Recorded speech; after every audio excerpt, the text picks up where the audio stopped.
Hey, good afternoon. Welcome to the Everett Housing Authority Board of Commissioners meeting, February 4th. At this time, I'd like to call the meeting to order and do roll call. Commissioner Burgess?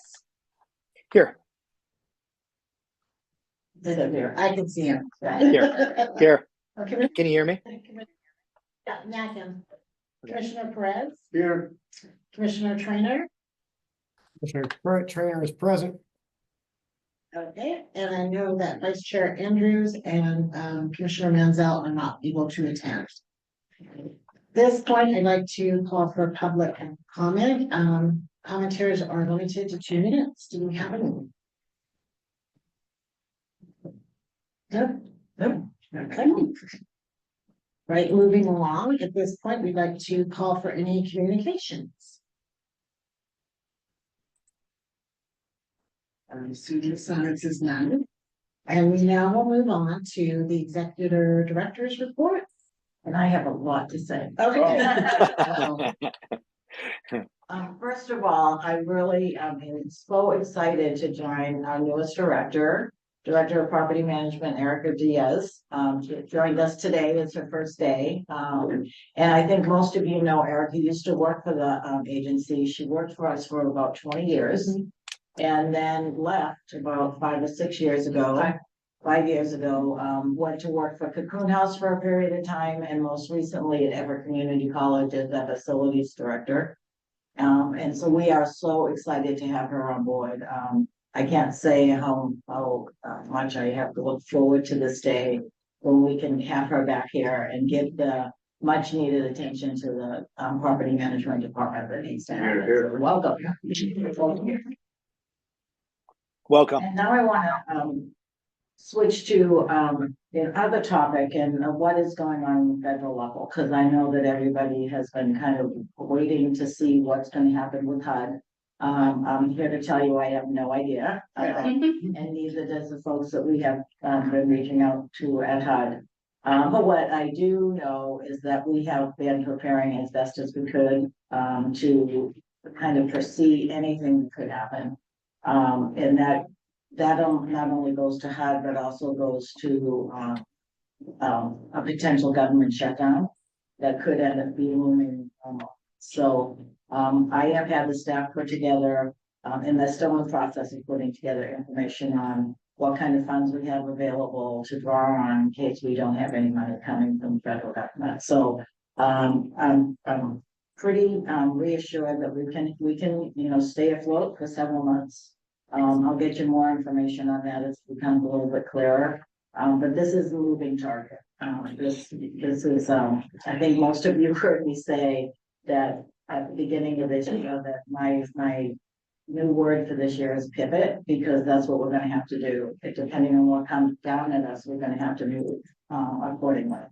So in the meantime, I have put a hold on a variety of different things. We're reining in the spending of it, just because we don't know what's going to be happening. We're looking at development and kind of putting a few things not on hold, but just delaying final action on them until we see how this shapes out. So does anybody have any questions on that piece? Okay, great. The next thing I'd like to update you on is the Park District and the demolition of the buildings that are down at the Baker Heights property. We had that process as part of the current bid. We have reanalyzed the legal requirements relating to that and have made a determination that we need to rebid that project. So we're in the process of sending that out for bid. It's probably going to delay things a few months, but it needs to be done correctly. And so we're going to make sure that it is rebid the way that it needs to be done. I believe that that's anticipated on going out within the next couple of months.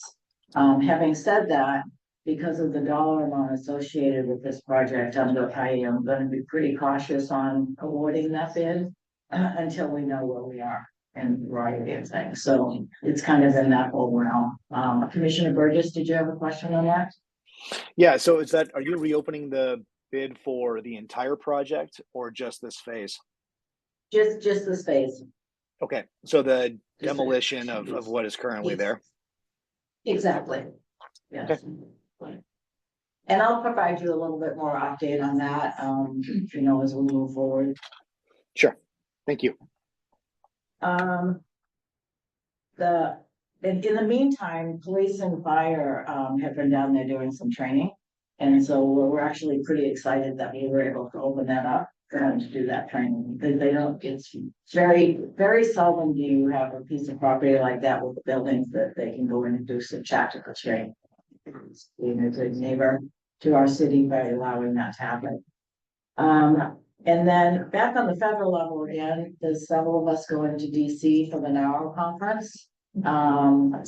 Commissioner Andrews, myself, Director Diaz and Director Kane are going to be going to DC. So we have some meetings being set up by lobbyists. I'm really excited about, I'm excited about going to DC, but it's going to be a very interesting time because we're like right at the cusp of what if there's going to be a continuing resolution or not. So it should be fascinating. And we're sorry that you're not able to join us, Perez, but totally understand. So that's my report. Thank you. Thank you. So at this point, we need to approve some minutes.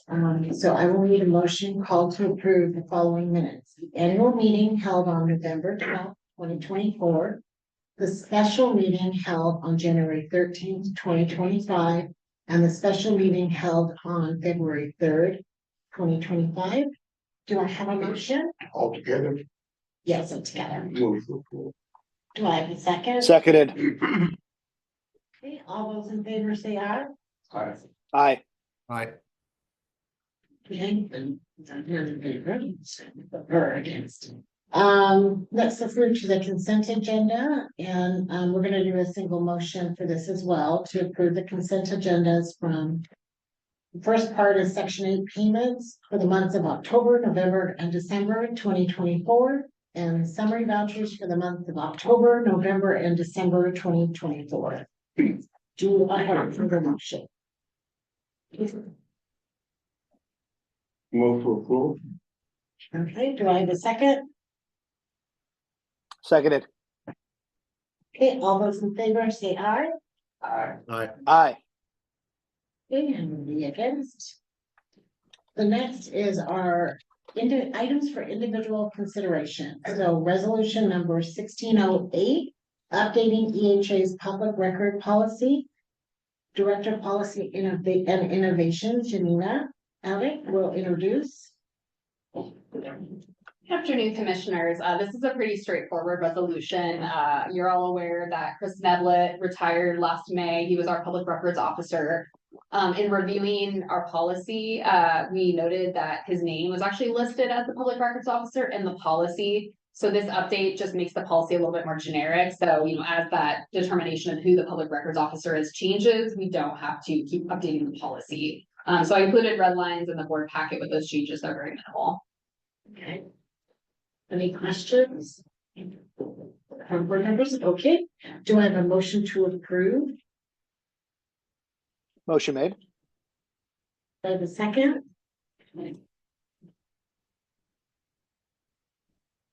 Okay, thank you, John. Okay, all those in favor? Aye. Okay, any against? Not hearing any. Any abstain? No, thank you, Chairman. Okay, let's move on. Motion passes. Let's move to resolution number 1609, approving and ratifying contract expenditures exceeding 500,000. Financial consultant Sandy Langman to introduce. So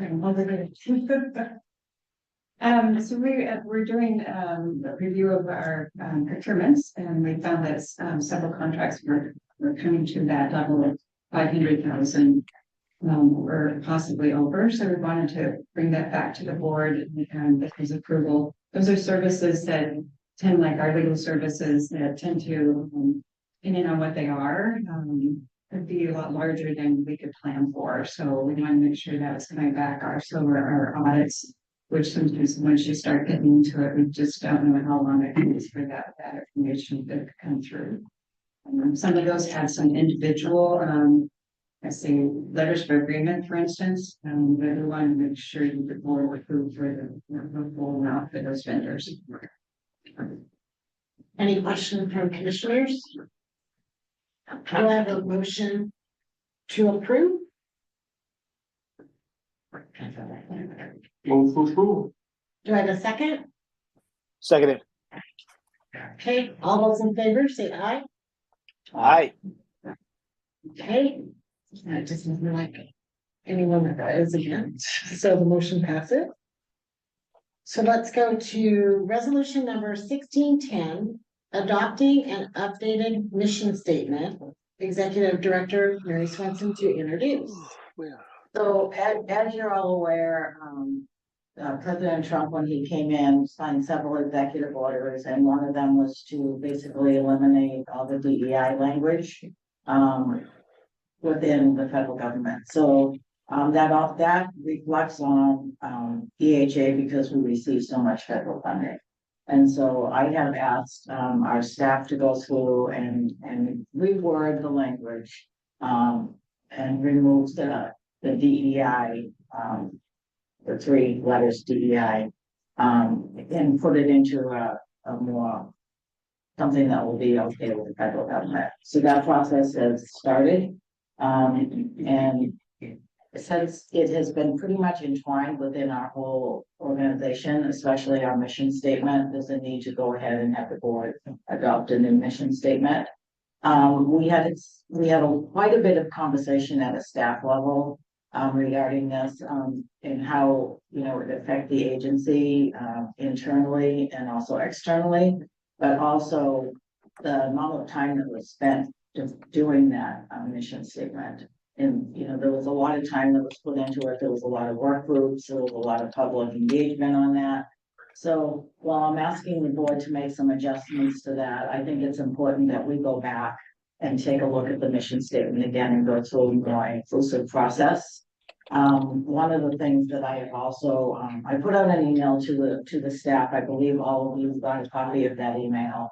I plan on going to all the different departments and for a couple of reasons. I want to address this DEI issue so that they know that still is the, how we treat people and how we respect people in this organization will not change, and have that conversation with all of our employees. But also, we're getting ready to go into the budget process, and so I want to make sure that everybody in this organization has a little part in the budget process. There's folks that are working on the line at the line level that know things that we don't know. And so I value that input. So I want to get that input prior to getting into the budget process. We're getting ready to do that process. So we're asking you to adopt an updated mission statement, and that is in resolution 1610. Any questions from any commissioners? Other question, DEI, what department is that? We don't have DEI under any department. We are basically removing that language from the organization. Is the federal program DEI, what does it stand for?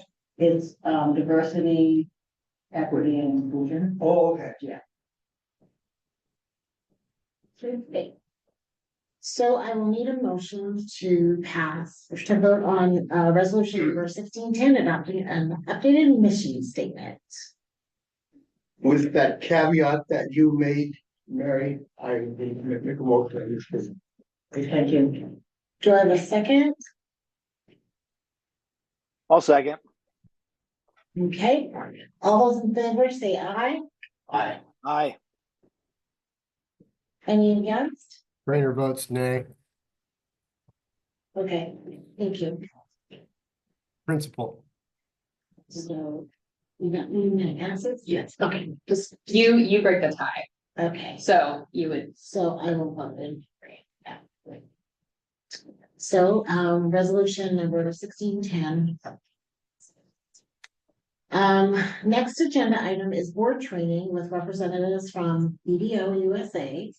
And so are they on the So line? they are not on. They are. Oh, they are, oh, good. I sent them a message and saying we were being very, very efficient. They needed to come on a little bit sooner. So these are the folks that have been working with us on doing some audit, work. And, we thought it was important to have some training, for the board. This is something that the board has asked for, so it's part of the whole training of the board.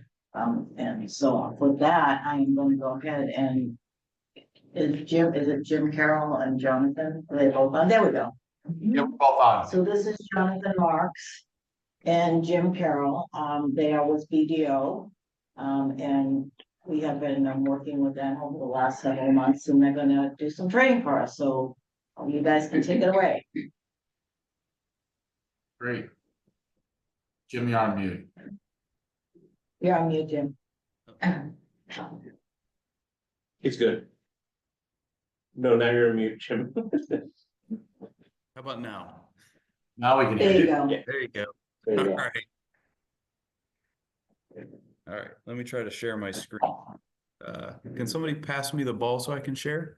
Are you able to do that? All right, you should be able to share now. Okay. There we got it.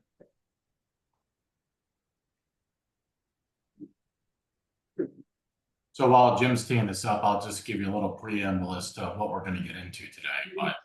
You know, a lot of the materials here are, I don't like using the word best practices, but they're definitely leading practices for boards of your type and your size. As well as, you know, other types of boards that have same and similar functions. So some of the materials in here, there are some case studies that we pulled into, which I think, you know, from an awareness perspective, we may have spoken about them before, but we're gonna bring them up again. Maybe add some different color to them than we did last time. There's also some other things in here with regards to sort of your roles and responsibilities as a board member. And I guess the big message, the big takeaway from today is that if any one of you has any questions after we're done, please let us know, and we're happy to address that. But I think that, you know, having this on the agenda and doing this is a really great step as far as governance goes. It's certainly a leading practice amongst boards to have at least, you know, one annual training. I know that's sort of redundant, but a lot of boards have different types of training throughout the year, but having one formal training throughout the year that goes through some of the latest and greatest is certainly a really good idea for a whole bunch of different reasons. One is, you know, from an overall risk perspective, you know, if anything really should go upside down and people start asking questions, you know, obviously you could say that, hey, we did go through training, we do understand a lot of these issues. Number two is just from a general awareness perspective, you know, as we go through some of the materials here, some of you may or may not know of some of these things, that's fine, you know, we don't expect you to, and nobody should feel slighted. Like I said, you know, this is more of an educational type thing. There's no judgment, there's no testing. It's just an awareness exercise so that, you know, as you go about doing your thing with Everett Housing on a regular and ongoing basis, you know, you'll be aware of some of the things that are out there. If in fact you are in a condition and position where you have to make some decisions or you have to vote on certain matters, these hopefully will shed some different light on different things and allow you to be I hate to say the word better, but a more effective board member. So we'll get into it. Okay. All right, this is just a little bit of an agenda, just so everybody has an idea of where we're going. We'll talk a little bit about ourselves, introduce ourselves a little more formally here. We'll go through kind of an overall purpose of the Board of Commissioners. This is really general with Board of Commissioners or Board of Directors. Some key aspects related to governance, the importance of the culture, the board's obligation for compliance, applicability, better decisions, better boards. We'll talk about a couple of scenarios as we work our way through those. And then there was a survey completed by the Center for Audit Quality that we'll talk about a little bit through those, some of the key findings that are in there. There's a couple of really interesting things, I think, also from the perspective for Jonathan and I as it relates to the housing authority based on what we've been doing over the course of the last couple of months and what we've seen. And then we'll have some closing thoughts for you.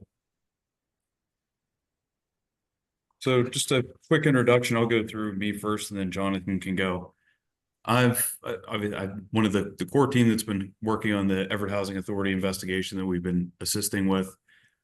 I've been doing internal investigations in litigation related matters for the better part of 25 years, 20 to 25 years at this point.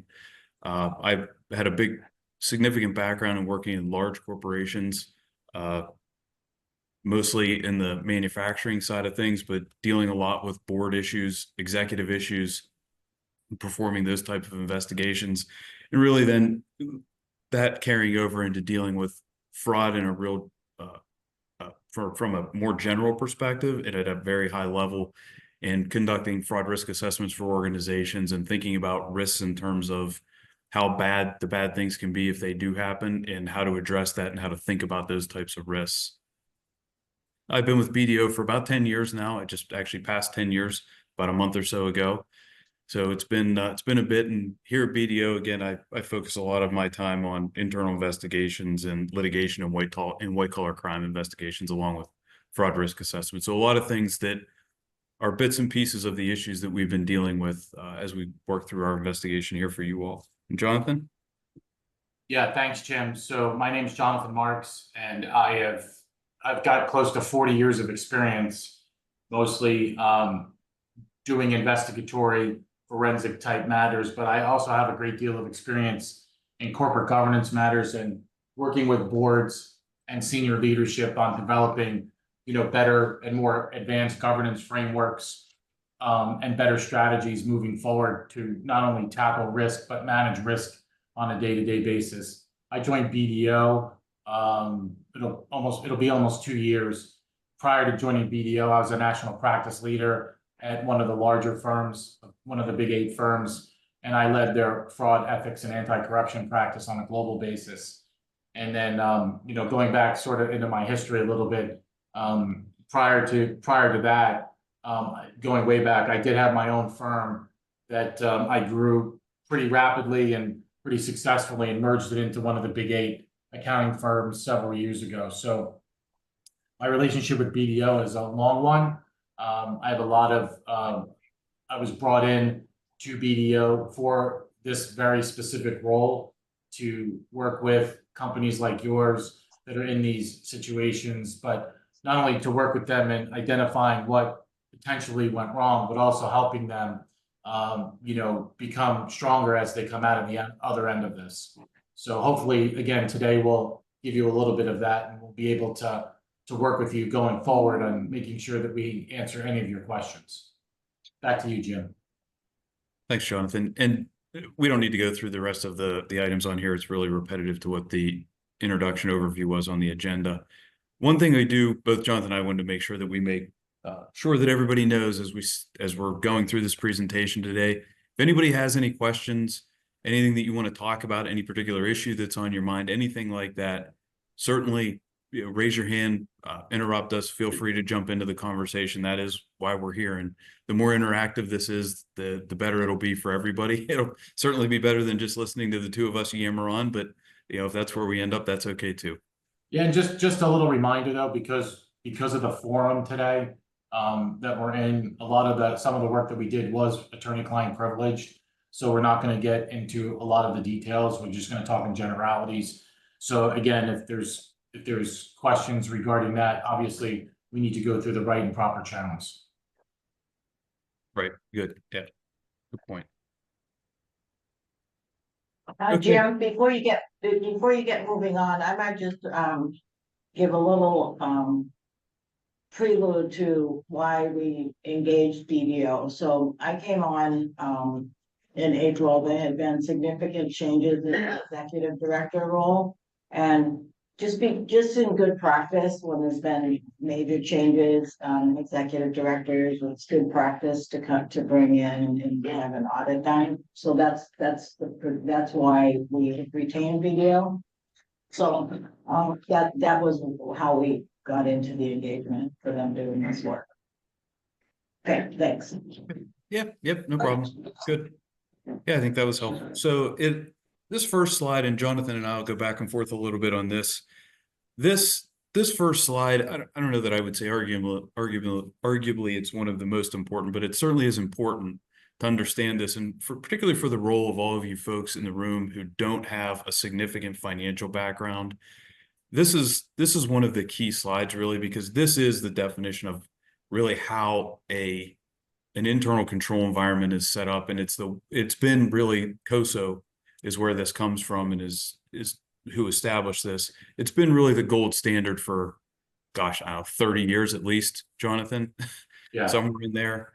And when we think about it, in the old days, this used to be a pyramid, and the pyramid was upside down from the way that this box looks now. So control environment was at the bottom, and then it went to risk assessment, control activities, information communication, and monitoring. And now monitoring sits as the base of the cube when you think about how a control environment should be set up and what that means. And every good house has a strong base, and if you don't have a strong base, the house falls down. And I think that's part of why monitoring sits down here, because you want to make sure that you have that strong monitoring core, and that is really where boards sit. And being able to perform a strong monitoring function, asking good questions, identifying risks, thinking about those, call it higher level types of issues and items that can really help protect the organization from any variety of different bad actions or issues or events happening to it as you go through things.